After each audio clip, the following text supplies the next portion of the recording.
Jaya Radha Madhava Kunja Bihari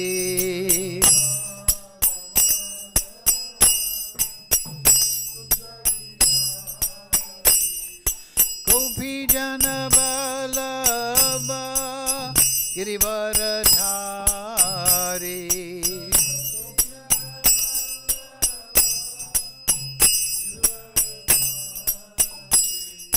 Gopi Jana Vallabha Girivaradhari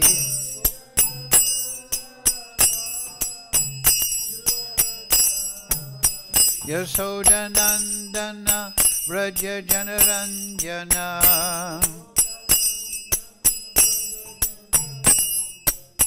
Yasodanandana Vraja Janaranjana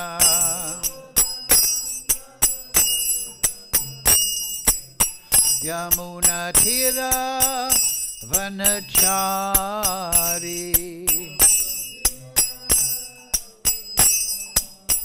Yamuna Tira Vanachari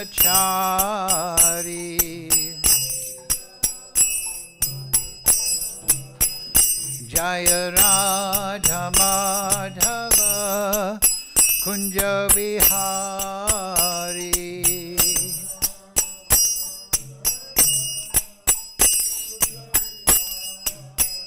Jaya Radha Madhava Kunja Vihari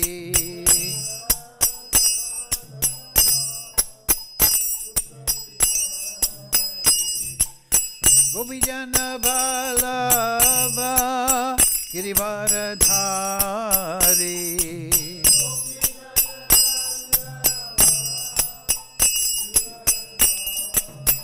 Yasodanandana Vraja Janaranjana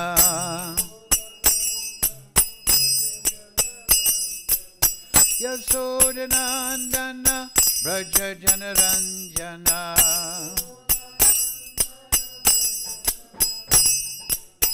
Yamuna Tira Vanachari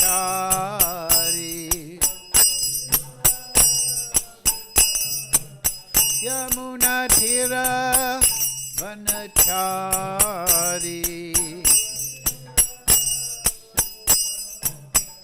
Jaya Radha Madhava Kunja Bihari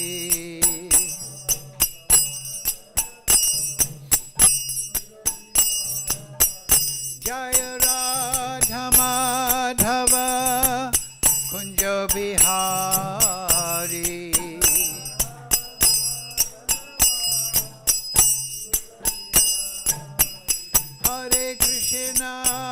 Hare Krishna Krishna Krishna Hare Hare Hare Ramo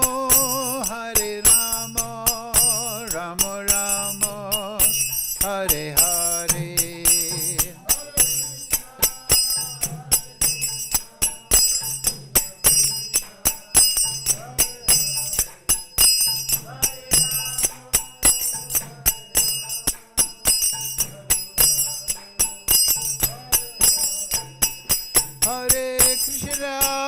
Hare Krishna Krishna Krishna Hare Hare Hare Ramo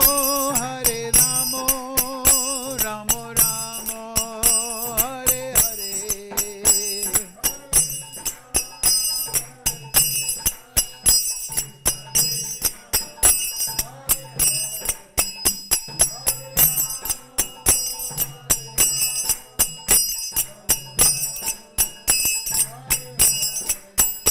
Jaya Prabhupada, Jaya Prabhupada, Jaya Prabhupada, Jaya Prabhupada.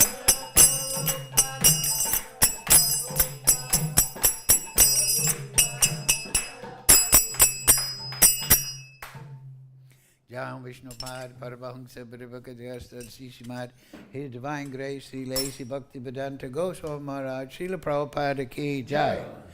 Jayam Vishnupad Paramahamsa Prabhakacharya Srimad, His Divine Grace Srila Bhakti Siddhanta Goswami Maharaj, Srila Prabhupada ki jai, Srila Bhakti Vinod Thakur ki jai, Sri Guru Parampara ki jai, Sri Vrindavan Dham ki jai, Sri Gaurpanima ki jai, Srimad Bhagavad Gita ki jai. All glories to the assembled devotees.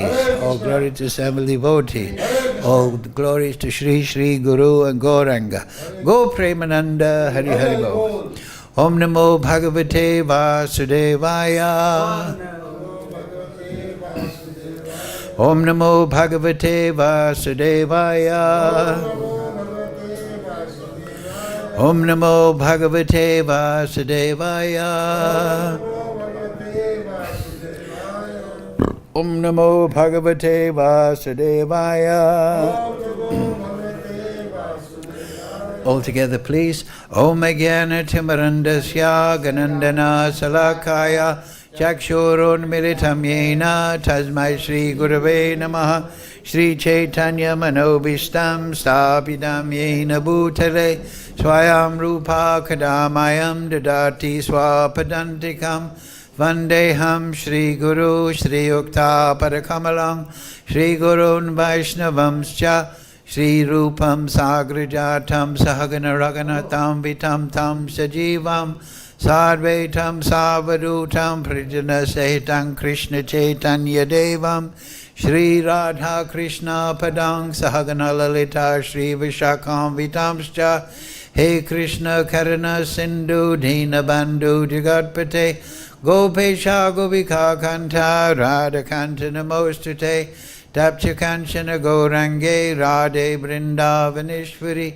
Vrishavana Sudadevi Pranamami Hari Priye Vanchakalpatarubhyascha Kripa Sindhu Bevacha Paridhanam Pavnebhyo Vaishnavebhyo Namo Namaha Shri Krishna Chaitanya Prabhu Nityananda Shri Advaita Gadadhara Shivasadi Gaura Bhakta Vrinda Hare Krishna Krishna Krishna Hare Hare Hare Ram Ram Ram Hare Hare. So reading from Srimad Bhagavad Gita as it is, translation and commentary Srila Prabhupada. Today's verse number 49 of the first chapter, 46, chapter entitled Observing the Armies on the battlefield of Kurukshetra. So, please repeat. Sañjaya vāca evam uktvārjunaḥ saṅkhye rathopastha upāviśat visṛjya sa-śaram cāpam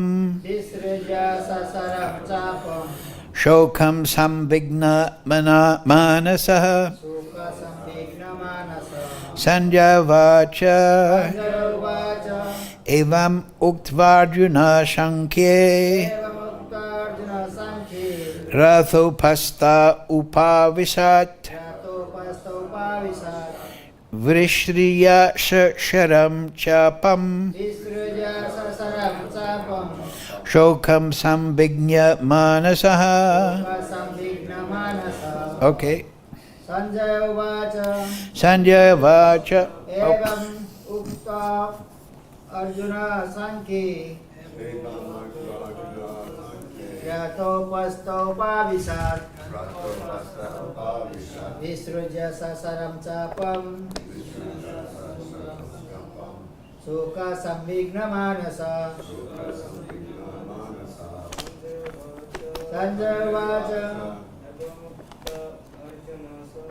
evam uktvārjunaḥ saṅkhye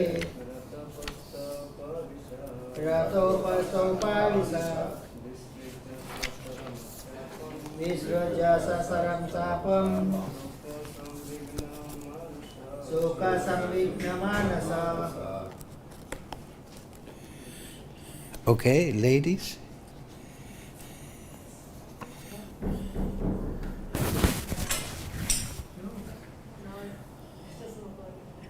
Okay, we'll So word for word, uvāca, Sañjaya said, evam, thus, uktvā, saying, arjunaḥ, Arjuna, saṅkhye, in the battlefield, ratha, of the chariot, upasthe, on the seat, upāviśat, sat down again, visṛjya, putting aside, sa-śaram, along with arrows, cāpam, the bow, śoka, by lamentation, saṁvigna, distressed, mānasaḥ, within the mind.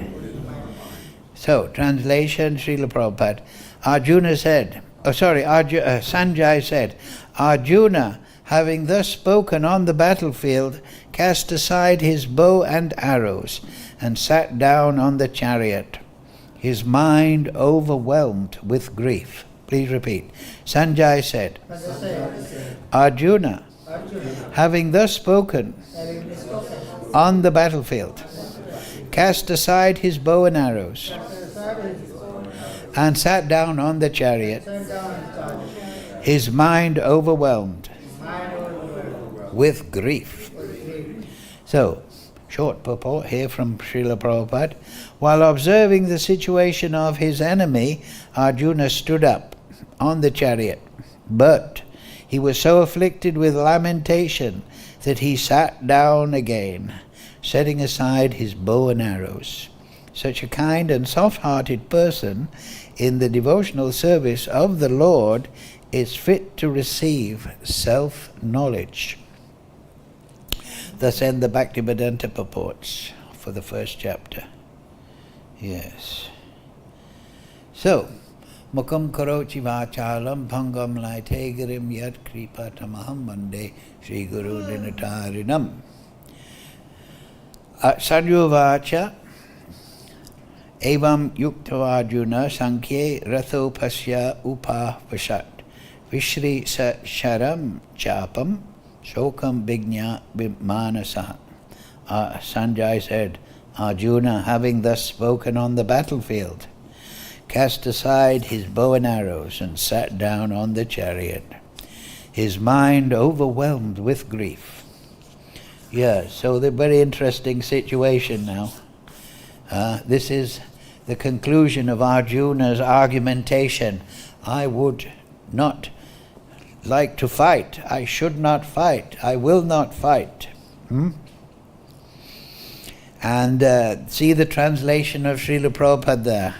Prabhupada says, Arjuna, having thus spoken on the battlefield, right? So, Prabhupada and of course, the text is stressing, this is a battlefield. Cast aside his bow and arrows on the battlefield, and sat down in the chariot, on the chariot, his mind overwhelmed with grief. Yes. So, he's given all sorts of arguments. This is evil to destroy the family tradition. The women will not be protected. It'll be bad karma. Even if we win, how can we enjoy? All sorts of bad things will happen, Krishna. Now, Prabhupada, it's interesting, in the purport, he does say, he does kind of like say, at the last sentence there, did you see that?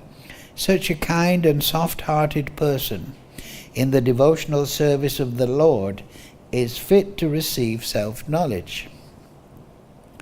So, Prabhupada does not explicitly condemn Arjuna here. He sees the good side, right? He sees the good side. Arjuna is confused and he's in lamentation, but Prabhupada is saying, he's kind and soft-hearted. He's not an angry person. He's not looking for a chance to dominate and kill. He's not a rakshasa. He's a deva. He's a kind and soft-hearted person. So he is feeling in that way compassionate, That is the nature of a devotee. The Supreme Lord has got multifarious qualities, of course, unlimited, but the devotee, his attitude is compassion. Kripa sindhu bhaevacha. The devotee has a natural compassion for the struggle of the living entities in the material world. He's not an impersonalist. He doesn't think, oh, they're suffering, I will be detached. No. Just like Maharaj Bharat in the 5th canto, he saw that deer, he was being chased by a tiger, the baby deer came out, or something went on, and he took compassion. He wasn't detached. So this is a good quality, to have this natural compassion even for the material circumstances. It is not sometimes, in the voidistic religions or the impersonalist monist religions, they say it's all illusion. It's not real. It's false. But that is an incorrect philosophical conclusion. Actually, this is reality, but it is not considered ultimate reality because it is temporary. The Vedic definition of reality is eternal. Whereas this material world, it is real, it is actual. The suffering of the living entities are factual, but it's all within a temporary sphere. So that is the quality of illusion. The impersonalist and the monistic and the voidistic people, they look at the material world and they become detached on the basis of it's non-existent. It's just some kind of phantasmagoria. No, it is an actual event. And the Vaishnava sees that, and he sees that this is not just some illusory movie show. It is a real event, and people are really suffering.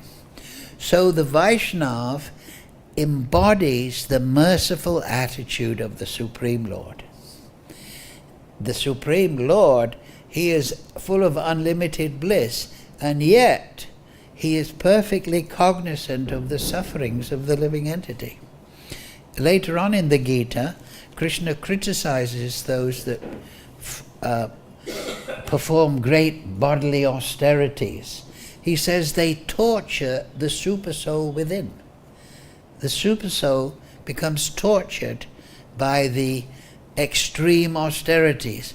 For example, Hiranyakashipu and Hiranyaksha, they perform these tremendous austerities, and it actually disturbs the supersoul. It is torturing. That is the word in the translation. So the devotee, he understands and has compassion both materially and spiritually. But here we find that Arjuna's material compassion, for the purpose of Leela and bringing the Bhagavad Gita out, is overwhelming his spiritual knowledge. And therefore Prabhupada says, it's very interesting, isn't it? He says, such a soft-hearted devotee in the devotional service of the Lord is fit to receive self-knowledge. So yes, it's good to have material compassion, and it's certainly a qualification, rather than the demoniac mentality.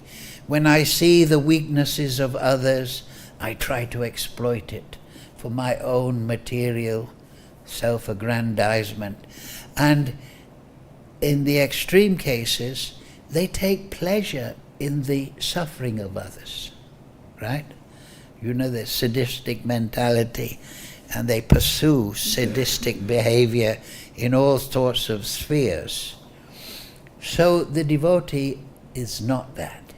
So later on Krishna says, don't worry, Arjuna, you are not an asura, you are devagan. In astrology they have devagan, those that are born with divine category. You are a naturally devotee, so you are compassionate. But I must tell you, Arjuna, that you are making a mistake, because your compassion is overwhelming your spiritual knowledge. So, yes, Krishna here is receiving spiritual knowledge. Of course, we know Arjuna, we know from the Gaura Ganadasha Deepika that Arjuna is the eternal friend of Krishna, and he also has an Arjuna, a gopi form in Krishna Leela. We also know that. So, but for this purpose of bringing out the Bhagavad Gita and the knowledge, he is becoming overwhelmed in lamentation. And therefore, Krishna's strong point is that Arjuna, you are sounding very meritorious and compassionate and logical and talking about karma and the destruction of society when the leaders are destroyed, but you're lamenting for that which is not worthy of grief.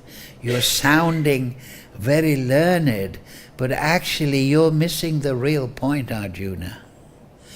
That your material compassion is clouding your spirituality. And this is very normal in the material world, particularly amongst devotees. For example, Krishna says, Manusyanam Sahasreshu. 1 out of thousands tries for perfection, but out of those, 1 will attain perfection. What is that? Siddha. Siddha means to understand that I'm a spiritual being from a matter of realization, not from a matter of spiritual, intellectual understanding. And then Krishna says, but out of all those people that understand I'm really spiritual and this material world is a foreign energy to me, the spirit soul, hardly one knows him in truth. So, to attain perfection in spiritual life, that verse teaches us it is not really a cheap thing. It takes endeavor. It takes constant application. It takes philosophical understanding, pramana, and it means sadachar. We should develop good quality, and we should actually desire. Ye prasade pure. We have to cultivate the desire to awaken our swarup, because that is the ultimate perfection. That's in the Bhagavatam. Muktir hitavan yata rupam swarupena abhavashtitihi. What is mukti? Mukti is not to attain the perfection of liberation from material agitation. It is to be actually swarupa in your spiritual form, situated in a direct, cognizant fashion. Not knowing that you're just spirit, but the knowing that your relationship with Krishna, that is Swarup Siddhi. To understand my relationship with Krishna is in Madhurya Ras, Vatsalya Ras, Sakhya Bhav, so on and so forth. And I am actually situated in that. That is attained by realization of Krishna. This is often a mistake in sadhana. People think, oh, I have a spiritual form. This is sañjaya idea, goes around in the upper sampradayas. Therefore I will meditate upon myself as saṅkhye. And then I will realize I'm saṅkhye. And then I'll realize my relationship with Krishna. But this is self-meditation. This is not what Krishna says in the Gita. Krishna says, manmana, think of me, bhavamad bhakto, in a devotional way. And when you realize me, automatically your swarup will develop. And the example is given that just like when the sun comes up, when Krishna is realized, everything else becomes clear. You can't realize yourself in saṅkhye bhāv, vatsalya bhāv, whatever, without realizing Krishna. Because your saṅkhye bhāv, vatsalya bhāv, dasya bhāv is existing in relationship to Krishna. You are angsa of Krishna. So how you can realize Krishna after you've realized yourself? Now you may realize I'm spirit. Yes, that's a kind of siddhi. But that is not the perfection. Muktir hitavanyata rupena swarupena avavast. It means to be situated in realization of Krishna, and then you realize this was all illusion. Many lifetimes in the past, they're all nonsense. They have no relationship to me.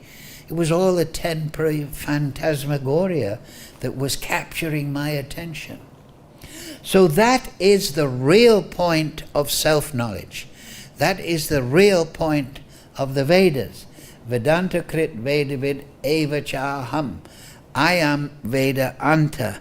I am the goal of the Vedas. All the Vedas, all the itihasas, all the Puranas, all the commentaries, they point, realize Krishna. Janmadhyashyata. And then you will realize yourself.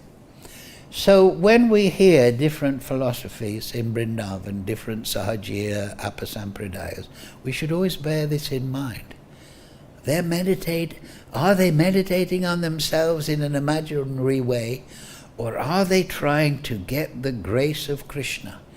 Are they worshipping in vipralamba seva bhav, in a sense of humility and separation from Krishna, which is the methodology of Mahaprabhu, vipralamba seva bhav. That is there. Ainanda tunija kinkaram, right? Please pick me up. But then nayanam gladis rudharaya. I'm feeling separation. I desire that perfection so much. Supreme Lord Krishna, give me your mercy, please.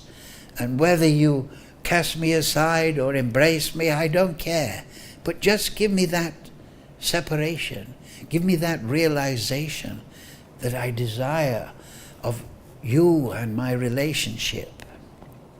So that should be the focus of all human beings.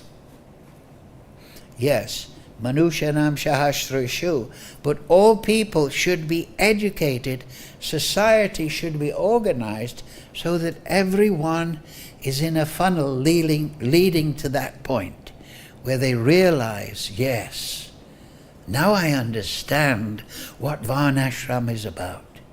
Now I understand what all those rules and regulations of Mangalarti is about. It's to awaken what I have inside myself. The soul is like a seed. Prabhupada says this, letter to, I think, Rupanuga, 1969, that every soul has a plant inside. Every seed has a plant inside. And when it is fertile, the atmosphere, this plant grows. So what is the fertile ground? First thing is to desire. Then you will be constant and perseverant. And then you must have siddhanta. Now, Siddhanta is that is prayojan tattva. But later on in Bhagavad Gita, after your experienced devotees, you know that Krishna will tell Arjuna, you're not the body and all this affectation and material calculation of good and bad. This is all, it's good, but it's not the real point of existence for a human being. So Krishna brings Arjuna to that understanding. Oh, I should be transcendental. I have to understand as Prabhupada says here, my self-knowledge, myself as a spiritual being, not as a pious person in the material world. So, the summation of that is in one sloka. Well, it's there throughout the Gita, but Arjuna asked Krishna, it's verse 54 in the next verse, next chapter, what are the symptoms of one whose consciousness is thus merged in transcendence, in that high position where he's removed? So this is very good. What are the symptoms? How can I judge? Because Krishna is saying later on in 4th chapter, Tadvidi pratipatena, you must surrender, Arjuna, you must surrender to a devotee who is in transcendence. Mahat sevam dora maho vimuktes. The devotee, transcendental devotee, is the doorway to transcendence. Seva to him. So you can get this self-knowledge, this realization of your relationship with Krishna by serving somebody who's situated in that relationship. Then that is a clear link. So, it's important then to know who is in that situation. What are the symptoms of one whose consciousness is thus merged in transcendence? That's called turiya. Right? There is sleeping state, dreamless state, there is waking state. Fourth state of consciousness is turiya. It's on the platform above the modes. He's merged in transcendence. How does he speak? What is his language? How does he sit? And how does he walk? So here, Krishna gives a great summation in one sloka. Sri Bhagavan uvāca, prahayati yad karmam sarvam patha manogatan atmani evan manatushta stiti pragyas tadochate. The Blessed Lord said, O Partha, when a man gives up all varieties of sense desire, which arise from mental concoction, and when his mind finds satisfaction in the self alone, then he is said to be in pure transcendental consciousness. O Partha, when a man gives up all varieties of sense desire, so we have working senses and we have knowledge acquiring senses. So sense desire is there in the material world. We're in the material world and we're trying to smell nice things, drink nice things, see nice things, feel nice things, hear nice things. We want to go for a nice walk. We want to have good sex life. We want to fill the belly. We want to express ourselves. We want to talk. This is sense desire. We have senses. But we desire to use them in the material world to get pleasure. Arjuna is not seeing any pleasure in what he's going to have to do. Right? And so, here is the transcendental person. When his mind finds satisfaction in the self alone, the supreme self, then he is said to be in pure transcendental consciousness. Right? So, if you read the purport, the devotee, through his connection with Krishna, manmana bhava mad bhakto, his devotional connection through serving the pure, transcendentally situated Mahajans, Mahajayena Katasva Pantha, he gets realization of Krishna, and that removes him from the sense desire, which arises from mental concoction. So that's what Arjuna has been overwhelmed with, mental concoction.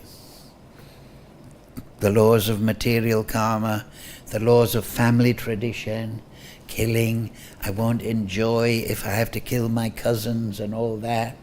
This is all mental concoction. How can we understand that more deeply? So we can consider, in Milan, there is a football stadium, San Siro, and there's 2 football teams, as far as I understand. They use this stadium. One is AC Milan and one is Inter Milan. Now consider, 2 brothers are sitting in the stadium side by side. One, and they're going to watch the football game. One is a supporter of AC Milan and the other is the supporter of Inter Milan.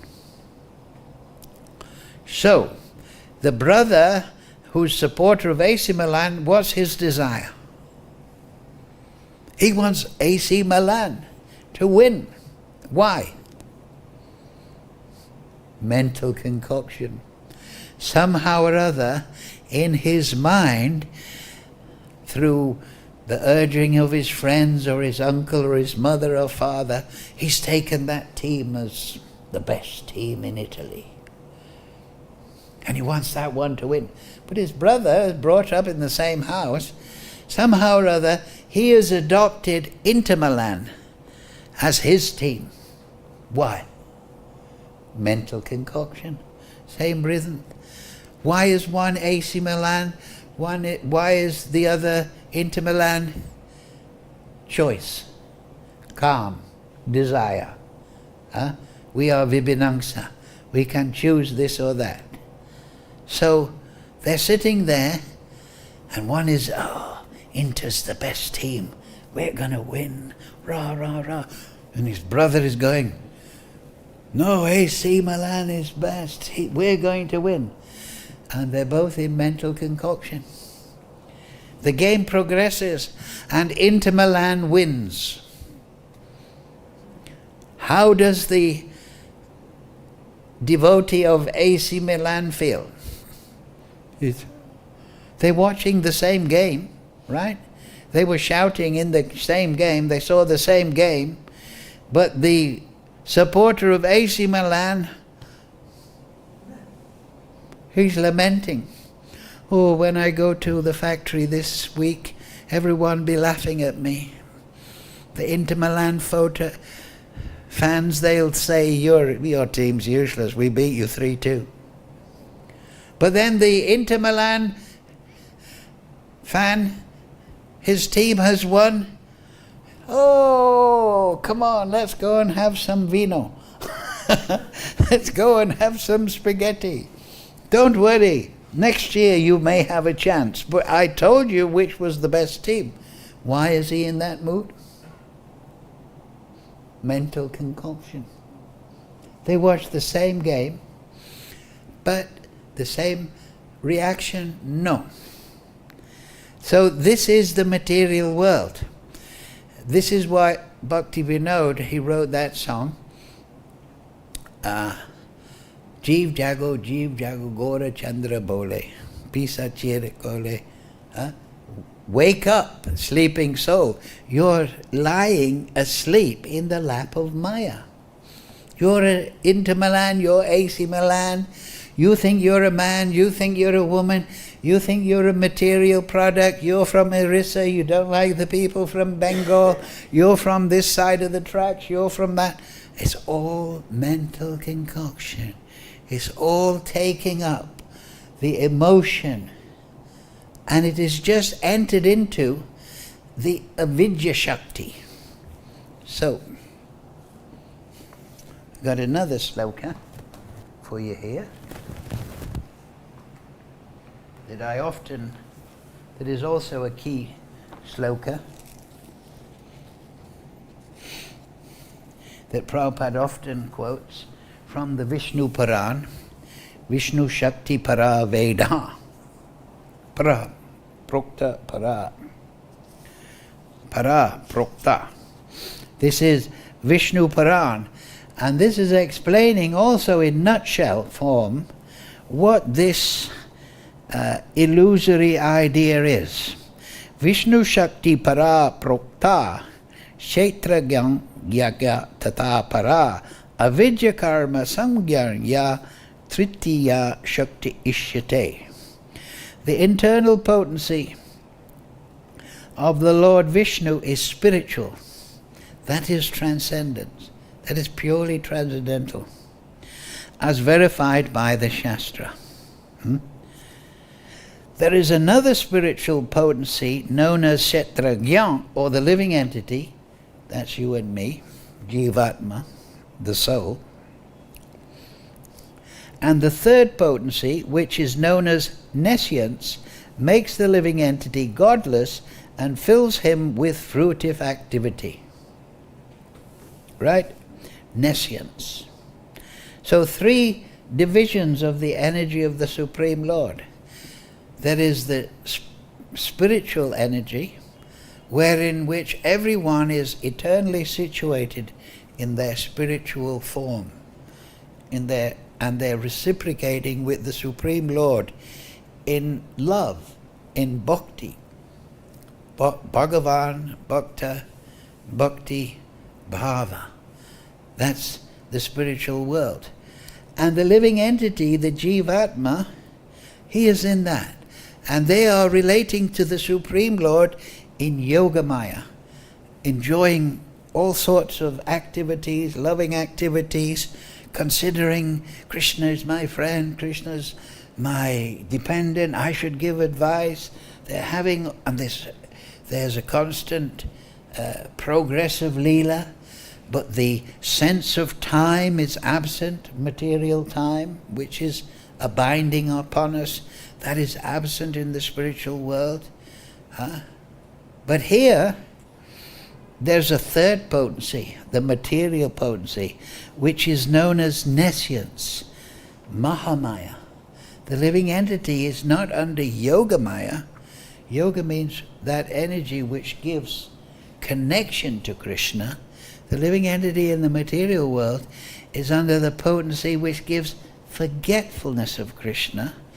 And in ignorance of Krishna Vasudeva Savamiti, which is the basis of knowledge, he's trying to enjoy this material world through concoction. Sometimes that concoction is to eat meat as a tiger. Sometimes that concoction is to eat berries as a monkey, or to steal tourist glasses for a fruity. Sometimes that mental concoction is as a hippopotamus. And then he sees a female hippopotamus and he thinks this is the most beautiful thing in the world. Mental concoction. So, that's making Prabhu cough. Sorry about that. So this is the nescience. This is what's by nescience. And it makes the living entity godless, forgetfulness of the Supreme Lord. So he's full of this mental nescience, and then it fills him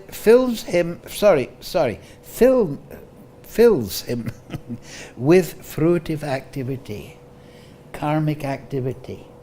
He thinks, I'll do this work, karma, to get this fruit, and by doing that and attaining this fruit, I'll enjoy. This is the whole thing. I'll work in a factory, and I'll get the salary, and then I'll enjoy with my wife and kids. Or I'll open a factory, I'll make a business, and I'll enjoy in that way. I'll try to become the Olympic champion, and I'll enjoy in that way. So he's working for happiness, trying to avoid unhappiness, for the attainment of something that he considers which will give him sense pleasure. This is the whole material world. Then the next sloka. O king, the kshetrajna Shakti is the living entity. It means the knower of the field, the kshetra. Although he has the facility to live in either the material or spiritual world, we are tasta Shakti. We can choose material or spiritual. Just like this book, it has two sides, and there is a line. This is the tata. So the living entity is that tatasta Shakti. He can go to this side and turn away from Krishna after emanation from Mahavishnu, or he can turn to this side and become established in the spiritual world. That is his choice. If he goes to the material side, he gets caught up in nescience and goes from one body to the other. He's still an eternal spirit soul, but his mind, his consciousness becomes polluted, but the soul is never actually cut or damaged. If he goes to the spirit, accepts the Supreme Lord's supremacy, then he goes to the spiritual world and his relationship with blossoms, and then he becomes absorbed in the spiritual leela. Although he has the facility to live in either the material or spiritual world, he suffers the threefold miseries of material existence because he is influenced by the avidya, nescience potency, which covers his constitutional position. This is very important. Like I said before, every soul has a constitutional nature. Just like the constitutional nature of an oak tree seed is to be an oak tree. The constitutional nature of a wheat grain is to grow wheat. So we have an inbuilt nature. Just like Krishna has his own inbuilt nature, constitutional nature. So every soul has a constitutional nature.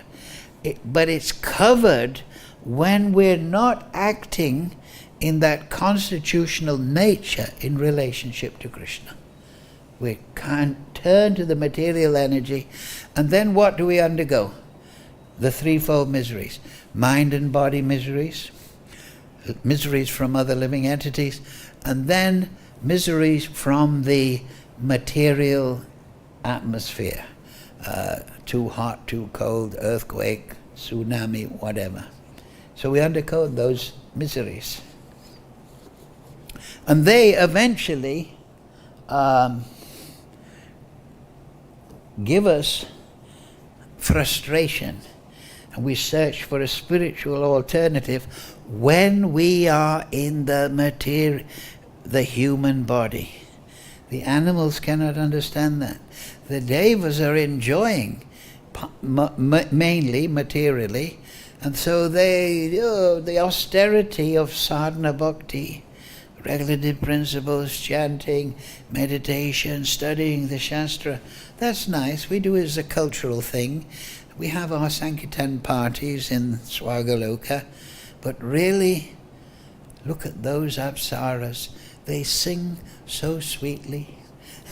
But down here on the earth, we're stuck on the most gross plane, but we have the ability. Krishna comes here, the acharyas come here, the great devotees come here, and they give us instruction.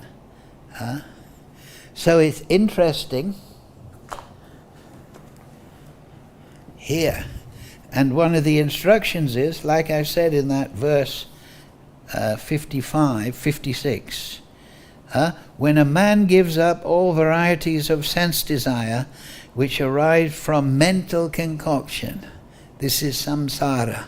This is interacting with the material energy, the nescience, the forgetfulness of being godless and thinking, I am the most important thing in my family, in my country, my land, my football team. This is a kind of what they call nowadays narcissism. My idea, my emotions, they're the most important. You've hurt my feelings. And all this kind of nescient behavior in different degrees. So, then Krishna, in the next sloka, dukeshu anuvigyamana sukeshu vigya spriha vitaraga bhaya krodha stita stir munir uchyate. So we heard before that the sage is just immersed primarily in his relationship with Krishna. He's taking happiness in the Supreme Self. He's meditating on the form of Krishna. He's chanting and discussing Krishna. He's doing smaranam of Krishna. He's planning the service of Krishna. So, here is Krishna expanding this point. One who is not, this is describing the transcendental state. One who is not disturbed. Arjuna was very disturbed, was he not? In spite of the threefold miseries, Vishnu Paran, who is not elated when there is happiness. So sometimes we enjoy happiness. We come into some money. Somebody tells us, you're a very nice person. I like the way you dress. I like your face. Oh, thank you. I just got my salary. I'm feeling good. Where is the wine shop? So we are all elated. Oh, good things are happening. I was working like a donkey for a week in the factory. Now I'm going to enjoy. Not elated when there is happiness, who is free from attachment, fear and anger, is called a sage of steady mind. That is stiti, situated, dhir, fixed, munir, uchyate. So this is a natural symptom of somebody who is absorbed in transcendence. Yes, happiness comes, but not elated. He may feel happiness, he may feel unhappiness, but they don't overwhelm his fixation or his meditation upon his relationship, his realization of the Supreme Lord. And he is not, this is something that, this is vitaraga bhaya krodha. This line is also in the 4th chapter of the Gita. Vita, without raga. This is also a symptom, because Arjuna said, what are the symptoms? So Krishna's getting to that. He gave the basic idea, he's absorbed in the Supreme Self, but then he says, he's not raga, he's not attached materially. Because he's not, why is he not attached materially? Because he knows I'm not material. And he knows that everything is transient. And he's fixed in eternal relationship with Krishna, and that is his source of happiness. And then bhaya. In the material world, everyone has anxiety, fearfulness, bhaya. Some anxiety. Oh, raga, attraction or attachment. I married a beautiful girl, but then she's so beautiful, everyone is looking at her. They're trying to take her away from me. Bhaya. We attain something, we have money, and the taxman is over the coming round the corner. And it doesn't matter how good our accountant is, he'll still take that money. We're fearful. Whatever we attain through our attachment, our karma, we're worried about losing. And then krodha, anger. That's in the Gita. Frustration, anger after frustration. The taxman takes our money.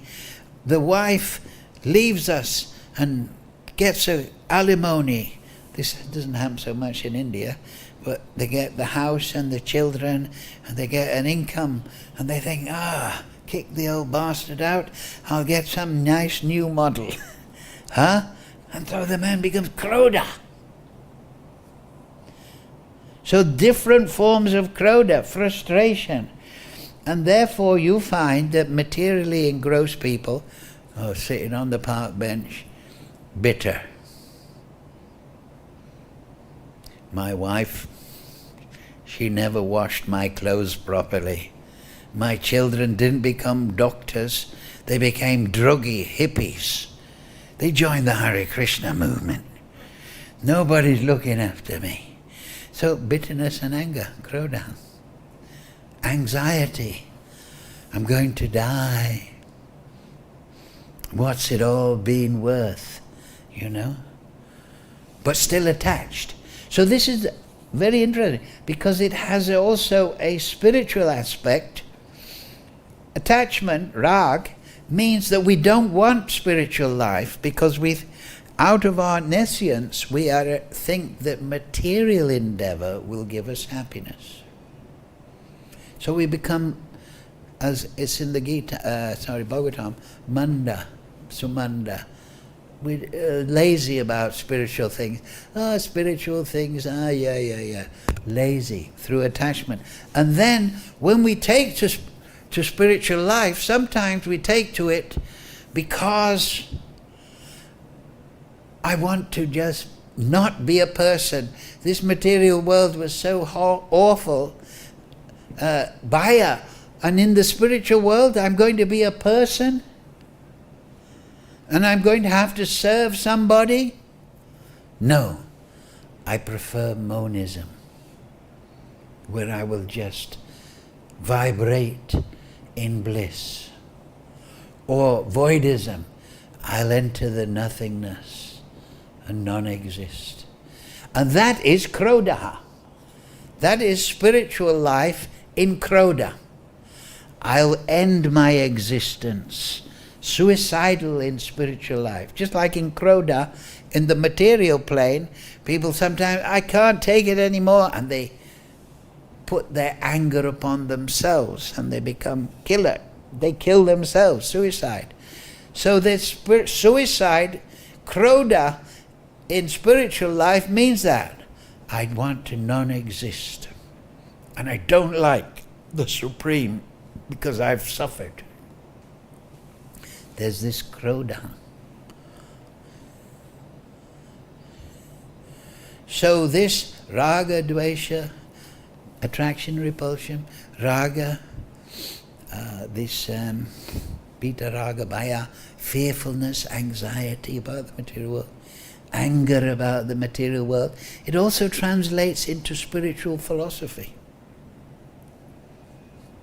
So the way we overcome this, and I encourage everyone to study in detail Krishna's, because this is what Krishna is going to take Arjuna towards. This is the higher principle, Arjuna, that you are missing. You're being very good materially. Yes, you're a devotee, soft-hearted, as Prabhupada says, but you're missing the real point. Because of raga. You're still, of course, he's a great devotee, he's illustrating this for us. You're still attached to this. And how does the Bhagavatam start? Sukadeva Goswami, he's born, he immediately leaves his parents, looking for somebody to explain the glories. What does Jad Bharat do? Jad Bharat, I don't want to talk to anyone. In my previous life, I became a deer because I was attached to a deer. So he is completely detached. And the story about Ajamil, he was a nice brahmachari, but he became full of concoction, nescience after seeing bad events. So this is all a warning. Raga, vitaraga, bhaya, fearfulness. How is it counteracted, because that is what the material energy is doing to everyone. It is by becoming a professional devotee, by becoming dedicated to your bhajan. Your bhajan means that I have half an hour, let me chant the holy name. Sometimes I meet people and I say, come to class. They say, no, I have to do my service. Your service is, coming to hearing Shravanam is service. Kirtan is service. Smaranam, just sitting down and in a devotional way, remembering Krishna as the Janmadiyasiyata, the source of everything, the source of me, and remembering in pritibha, in a loving emotion. That is service. That is bhajan. So when the Vedanta Sutra says, atato brahma jignas, now inquire into the Supreme, that is sutra. What does it really mean? It means at every moment be devoted to the Supreme Lord through either hearing, chanting, remembering, or doing some service. Always be in that mood of devotion, and the initial purpose, and that is also in the Chatur Sloki of the Srimad Bhagavatam. You know, there's a Chatur Sloki in the Gita, there's also a Chatur Sloki, four main slokas in the Srimad Bhagavatam. And one of those slokas, you can look it up, it says, those that are interested in the absolute truth must search out that absolute truth in all circumstances, in all time, and in all place, at every moment. That is the same idea that was there in the previous verse. The great sage, the Sthiti Muni, situated, the sage, he is situated in remembrance of Krishna at every moment. So that is the ultimate. Why? Because his realization of Krishna has concomitantly developed his spiritual form. So this is prayojan tattva.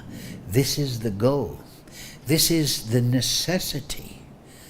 And then sukha dukkeshu, in happiness and distress, friends and enemies, fame and infamy, all these things, they are there as long as we're in the material world. They will impinge upon us. But Krishna says, matraspasas to just tolerate these external things. And a great devotee, and we saw this with Srila Prabhupada, if I may say, he was laying on the bed in terrible condition, all swollen up, but he was still doing commentary on the Srimad Bhagavatam. To his last days, he could hardly lift his head, but they were putting a microphone and he was translating the sloka and giving commentary. And you can read those commentaries in the Srimad Bhagavatam, 13th chapter, 14th chapter. So this is, of course, that is sublime position. But this is what we have to understand. Now we're going to move into the second chapter, and the details will be expanded. But the whole of the Gita is on this point.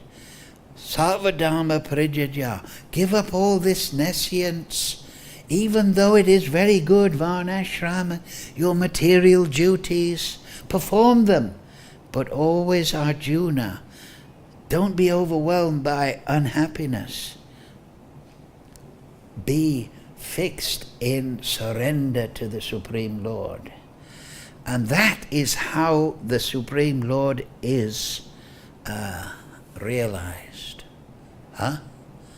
And then we know from the teachings of the great Goswamis the devotee approaches in this humility of vipralamba seva bhav, but we know from Bhagavatam, Chaitanya Leela, that the devotee, the Supreme Lord, becomes controlled by the love of his devotees. It is a gopi jana balabhaya. He's the beloved of the gopis, and he's the lover of the gopis, and he is the plaything. There are statements like that Krishna is controlled by the love of his devotees. So to attain Krishna is difficult. Dharma, artha, kama, moksha, yes, you can get, Krishna will give. But bhakti is the jewel, because ajita jitasya, it conquers the unconquerable Supreme Lord. And that is, if we meditate upon that, we will see the beauty of Krishna. That even though he is the unlimited Supreme Lord, without any comparison, no one is equal or above him, matak paratram nanyad, but he considers his devotees, his pure devotees, superior to him. That is his sublime nature. But we shouldn't try, we should have that in mind, but we have to perform sadhana and surrender, knowing that that is the goal. That is our inspiration. Hare Krishna, Krishna Krishna, Hare Hare, Hare Ram, Ram Ram, Hare Hare. So thank you very much for your kind attention. You have a question there? Radha Charandas, very learned devotee. Thank you. We discussed from the Vishnu Puran the 4 states, 2 of which were dreamless states and Turiya. Oh yeah. Can you explain a bit more about Well, that's in Vedanta Sutra. 4, but it's specifically to the dreamless state? Yeah. That's called, well, I'll restate it. We experience in the material world 3 basic states of consciousness. One is called susupti. That is associated with tamagun, in a pure state. Susupti means that the example is given in the Vedanta Sutra that in the daytime an eagle flies, but at night it perches on the side of a cliff and it withdraws its wings within itself and it sleeps.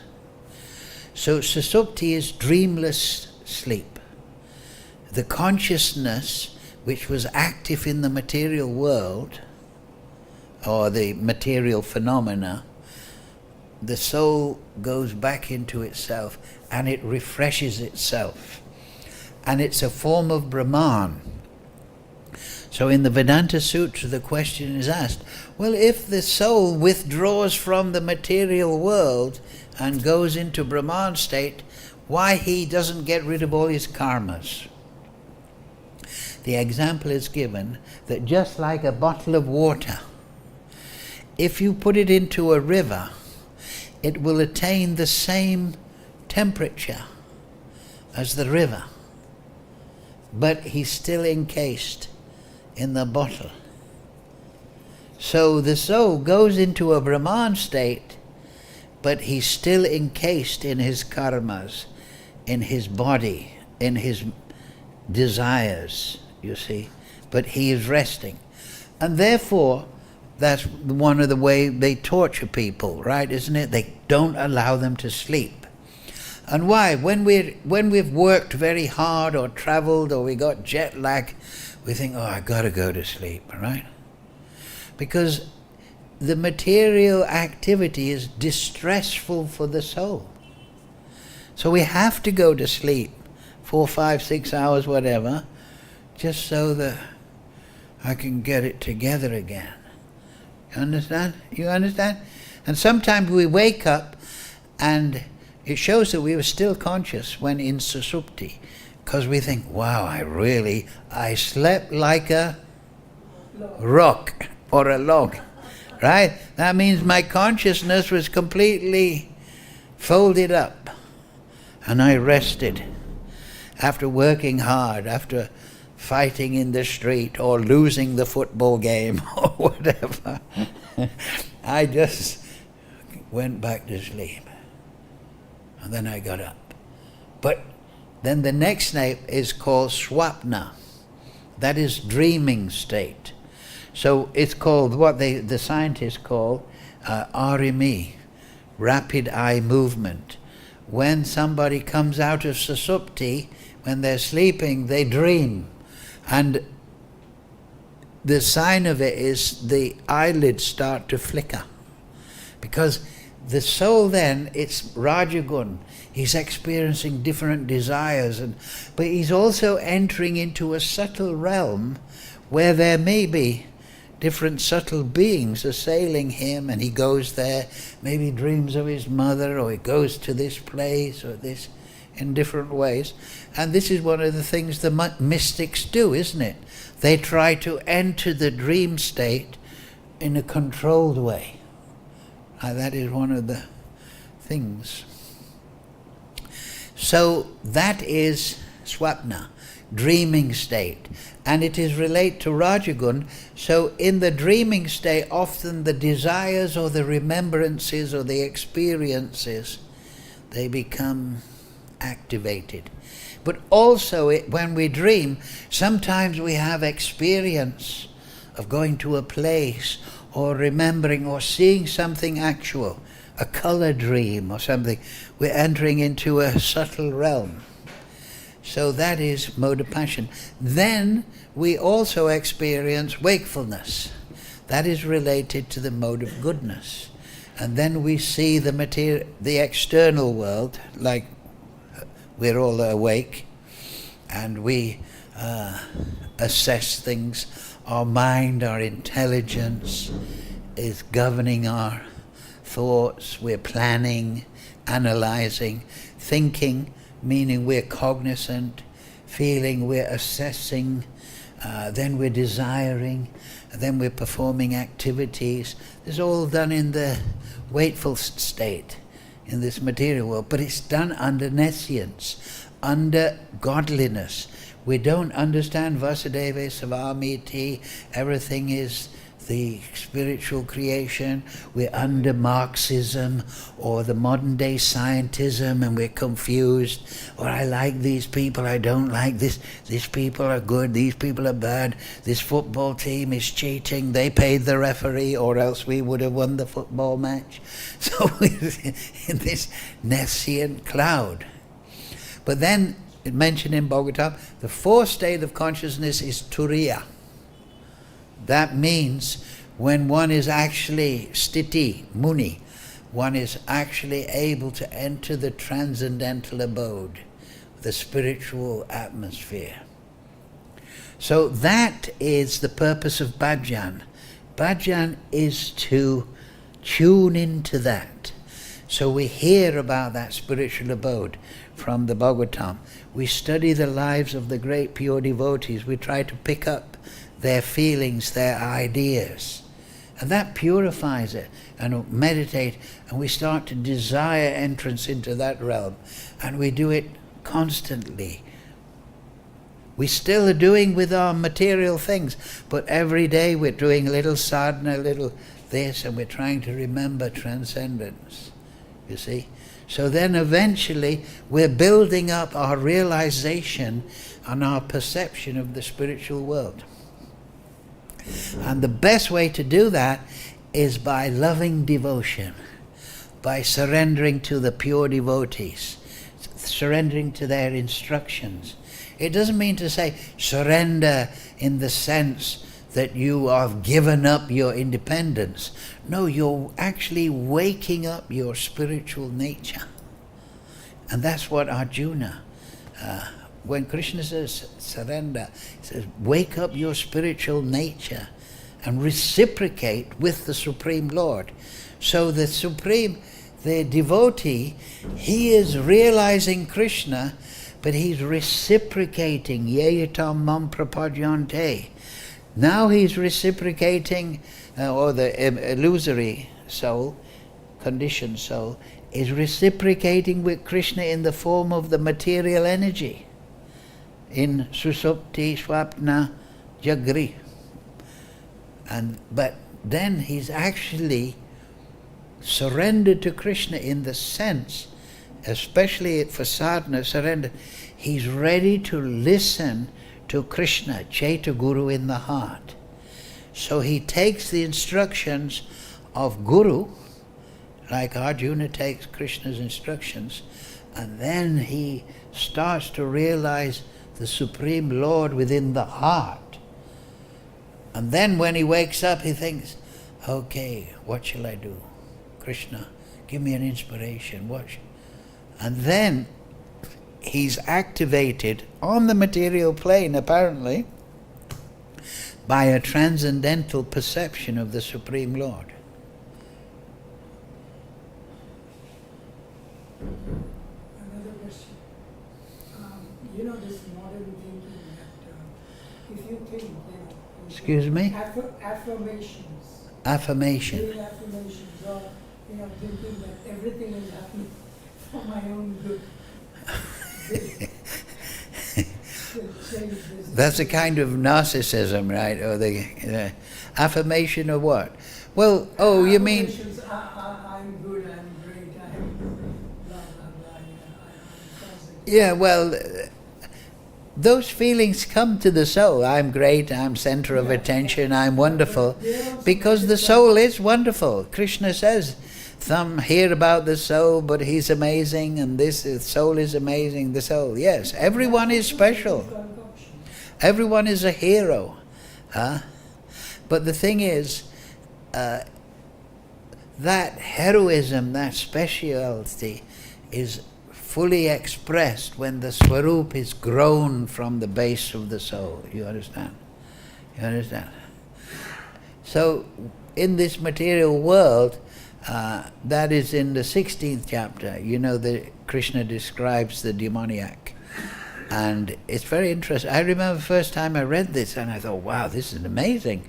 Krishna says, so much wealth do I have today, and I will gain more according to my schemes. He is my enemy. I have killed him. He crossed the border. He's my enemy. I will gain more. I will kill him. There is none so perfect as me. I am surrounded by aristocratic, intelligent people. I will give in charity. I will have a good name in this world. None so intelligent and learned as me. So that is false. That is false. Because it's narcissism in the modern day terminology. Or as Prabhupada would say, puffed up. Puffed up, right? Because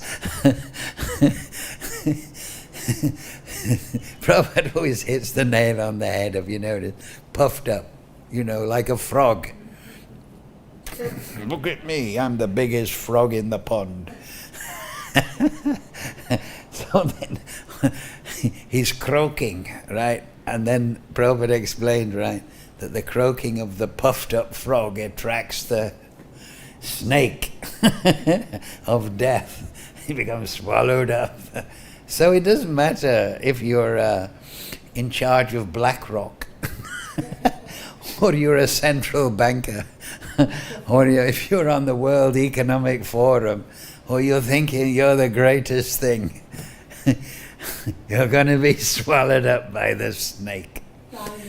And as it says in the good book, there's a very good, this universal form is a good illustration. Time I am. I'm just going to chew everyone up. It says in the Bible, it says, those that plough the land and sow iniquity shall reap the same. They will be withered, destroyed by the breath of the Lord and the fire of his mouth. So People think, I'm going to control, I'm going to kill off the population, I'm going to make money, I've got a plan. The snake comes. Ravana thought, these people now, they're nothing, One nuclear bomb above their banking system and they've got nothing. One EMP. So, that is nescience, you see. Trying to be eternal in the material flux, in the non-eternal atmosphere. It's not possible. And the counter to that is to get educated in the scriptures and train the mind according to the scriptures. Yeah, exactly. So the first, you see, ignorance, nescience, in other words, ignorance. So it's called the avidya potency. It is to get vidya. If you're ignorant, the best, you have to fight it with vidya. So Bhagavad Gita, commentary of Acharyas, Srimad Bhagavatam, especially constructed for Kali Yuga, Sanatan Shiksha, Rupa Shiksha in the Chaitanya Charitamrita, all these, when you study them, this is the greatest service. The beginning of the Chaitanya Charitamrita says those that are lazy to understand Siddhanta will have very difficult time in progressing. Pramana, we said last, 3 things. Pramana, sadācharyas, nirantaram. 3 things. You must learn Siddhanta. Now sometimes people think, but I was not very good at school, I couldn't pass exams. No, Siddhanta is in the core of your heart. You understand? Tene Brahma Hridaye. Krishna can give you the right understanding because it's natural. Understanding, spiritual understanding, is natural to the spirit soul. It's not a mental thing. And whatever you realize is your permanent asset. It's like learning to ride a bicycle. You never forget. You never forget how to ride a bicycle, right? So whatever you realize, whatever spiritual realizations you get through studying Siddhanta, through following Ekadashi, through Shravanam Kirtanam, that's your permanent asset. There's no loss or diminution, right? It says in the Gita. That's your permanent asset, eternally. So you can only build on that. So, material life, you lose everything. Even if you're a central banker and you're controlling all the economies of the world, you're going to lose it. And if you're doing bad things, you're going to... But whatever you gain spiritually, whatever realization you get, that's your eternal possession. Right? That's your eternal thing. So what are you going to spend your life doing? Now we have our material duties. We have to look after the body. Yagya. That's why Krishna... Manmana bhava madbhakta madhyaji. Okay, you have so many duties and this. Do them as an offering to me. Amam namaskaru. And be respectful. That means be a sadhu. Respect all living entities and see them as part and parcel of me. They're expanded. That means become a sadhu. Like Prabhu. And to help you, to energize your Siddhanta in Kali Yuga, specially recommended is Hare Krishna, Krishna Krishna, Hare Hare, Hare Ram, Ram Ram, Hare Hare. Okay, thank you all very much. We only went 5 minutes over.